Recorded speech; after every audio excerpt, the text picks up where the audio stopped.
وصفتنا لليوم هي باخكيت ولا تختليت نجمو نعملوهم وحدنا في الدار بطريقة سهلة وناجحة. يجيو يتقرمشوا خفيف خير من المشريين، ونجمو نستحفظوا بيهم لرمضان إن شاء الله. تابعوا معايا الطريقة.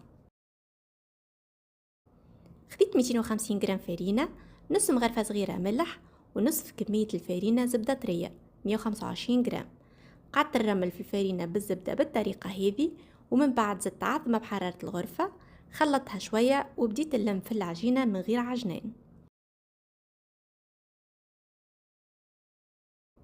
زدتها شوية ماء وكملت لميت العجينة بالكدا وتكون بالقوام هذا. حطيتها في ساشي وخليتها ترتاح مدة 30 دقيقة. من بعد حطيت العجينة بين سوس بابي كويسون وحليتها بالقلقال، والعجينة راهي ما تكونش خشينة برشا. خذيت القوالب هذم للتشكيل، حطيت فيهم العجينة ونزلت على الاطراف وحاولت نستويهم باش يجيو مرتوبين، ونكمل بنفس الطريقة الكعبات الاخرين. من بعد نقبهم مليح بالفرشيطة كيف ما هكا باش ما يتنفخوش في الفور، ونطيبهم مدة 20 دقيقة تقريبا في فور مسخن بالمسبق على 180 درجة يشعل من الفوق واللوطة.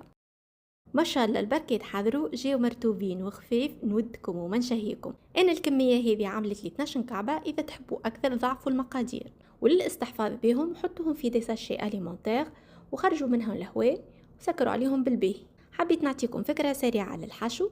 خلط عظمه مبشوره، جبن مرحي وجبن مثلثات، قوطه، طن، عظمه وشويه ملح. حطيت الحشو في الباكيت، زينتهم بمعدنوس شايح وحطيتهم يطيبوا مدة 25 دقيقة تقريبا على 180 درجة. والنتيجة ما شاء الله بركة خفيف وبنان على الكيف. إن شاء الله وصفتنا لليوم تكون عجبتكم، وإن شاء الله تجربوها. نتقابلوا بإذن الله في الوصفة القادمة، وصحة وبشفي ليكم.